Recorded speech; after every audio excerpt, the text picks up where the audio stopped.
It finally arrived! Issue 3, 4, 5 and 6. So I'll be taking you through 4, 5 and 6 today, as we've already done 1 on 3.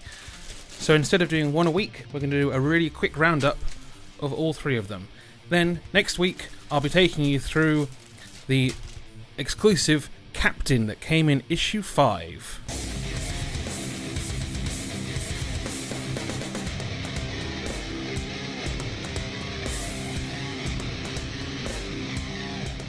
So we're going to go through these slightly quicker this week.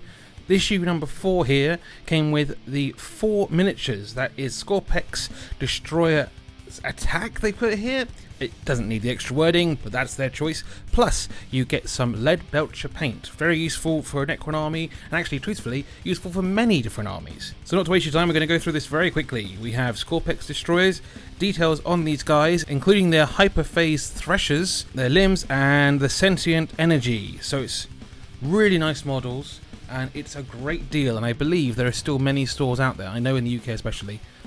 I believe there are many stores still out there that actually have this particular one in stock, so if you want it, give them a call now and get that sorted. As before, we have our battle record for these 3 main guys, and then an introduction to the creation of a Space Marine. That goes into a few more stories, including apothecaries, who are extremely popular in the game at the moment, so I wonder whether that's going to come in a future edition. In this section we go into more details around the warp and demons, or daemons, depending how you want to pronounce it. I realise it's spelt that way, but still. And a few more details. This is kind of selling into other properties really, because you have the Blackstone, which is another area that Citadel created, and then the Astronomicon elements.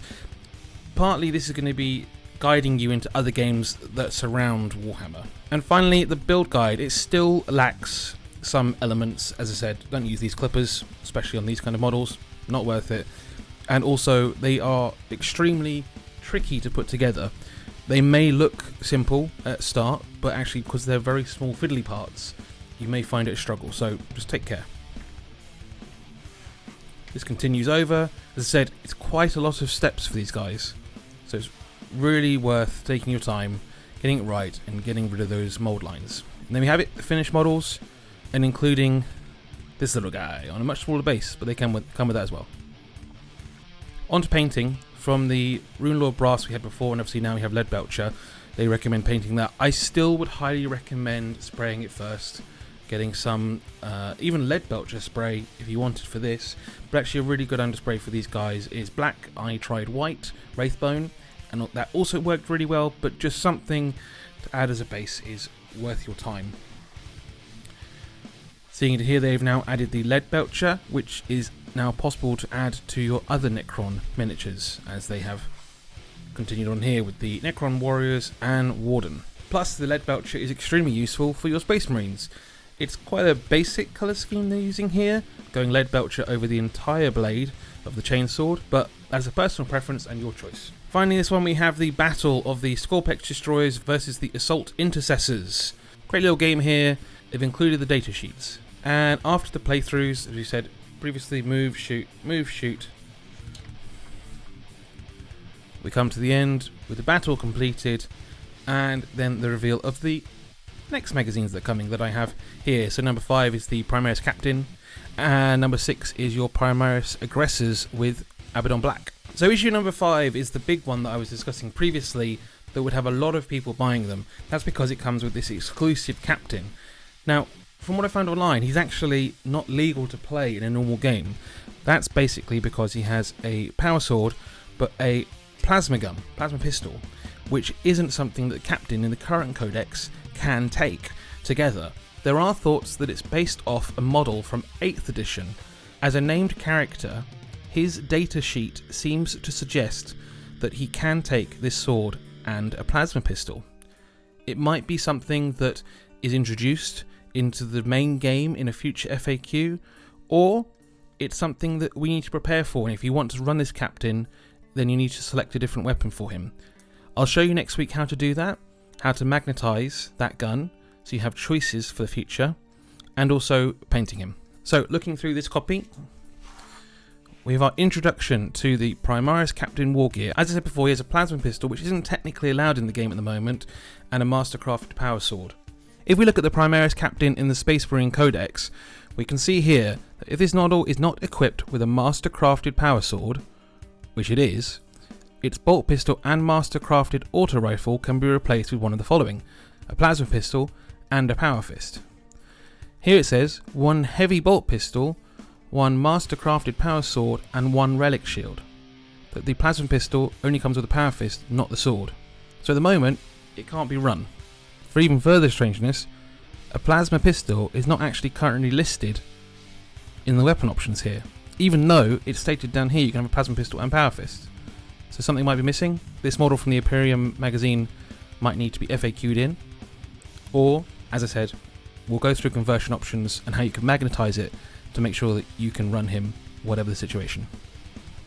Continuing on, we have our battle record for our character with his pistol, leadership styles, swords, and even selecting your own name. There's a few options they have here, but obviously you can take your own. Going into details of tools of war, they continue to look at the creation of Space Marines with this older artwork, which has always been quite a favourite of mine. This is a really good page to help you set up your army.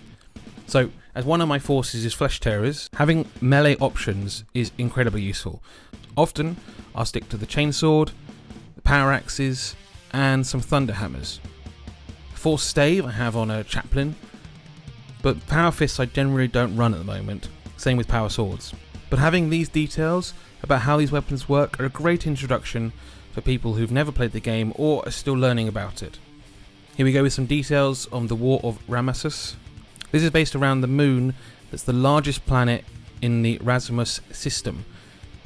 So it's quite an interesting read, and we're kind of touching into some more stories, and this one especially focused on Ultramarines and Necrons. A few more details on the most important locations there, and how you can use this to set up your games in the future. More of a story going on here again now, with Heart of the Storm, which leads over to this side. It's a great introduction into the Black Library, so if you're really into these, it's worth picking up some books. And finally we have this build guide. Interestingly now, they've started introducing the fact you need to remove mold lines. This is something they should have done from the beginning, almost the first magazine, so it's a shame that it's come this late, but it's interesting they're doing so. I guess the thinking is that only now would you be getting your free scraper, which again is a shame because they've introduced clippers before and they've introduced glue, so why now only just introduce the scraper? And just to say, this scraper is frustrating to use. I've seen people put handles on the other end, and that makes it a lot easier to use. Continuing with the build of the captain, and finally to painting him. Again, paint him any colour you want, and again, spray him first.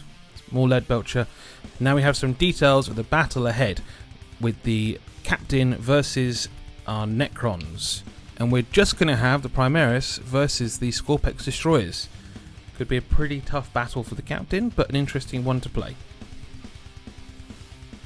It's going to continue running through each page. When you run it yourself, it's worth the time. It's also a really good way to practice the game and get an understanding of how everything works properly. Finally, on to the last page, we're now having the reveal of what is coming in number 7. So we have 3 base colours. We have Mechanicus Standard Grey, some Corax White, and Retributor Armour. And finally on to our 6th magazine, with Primaris Aggressors. This one is actually out today, even though it came in the post to me this morning. It's going to sell very quickly, so if you find one in your store and you really want some Aggressors, pick one up. There's an argument to grab 2 of these. Avoid scalping, but having 2 squads of these as an option is really good, and at this price compared to what they normally are, it's hard to resist.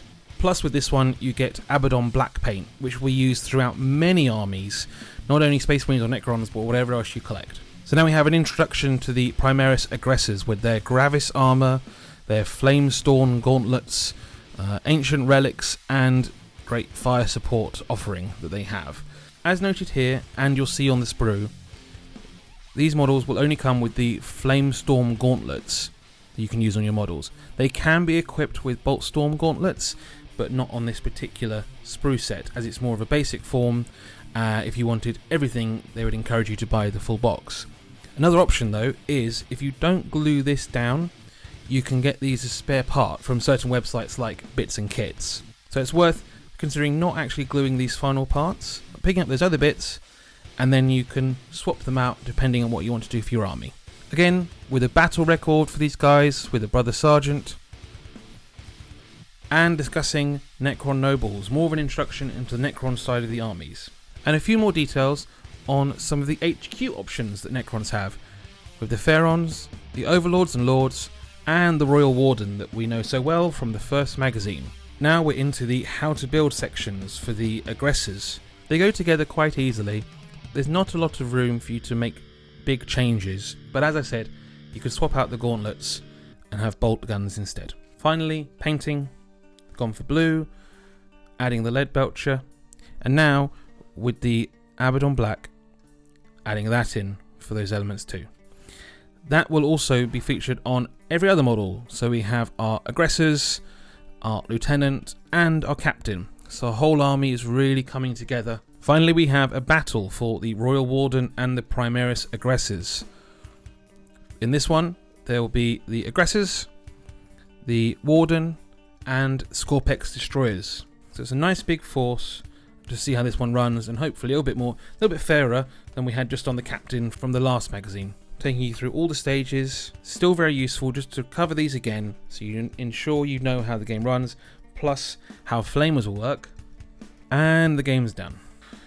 Turning over here, we can see that 7th we had our reveal for the colours, and now we have our reveal that in 8th edition we're getting a Necron's Overlord. Perfect option for your HQ in the Necron army.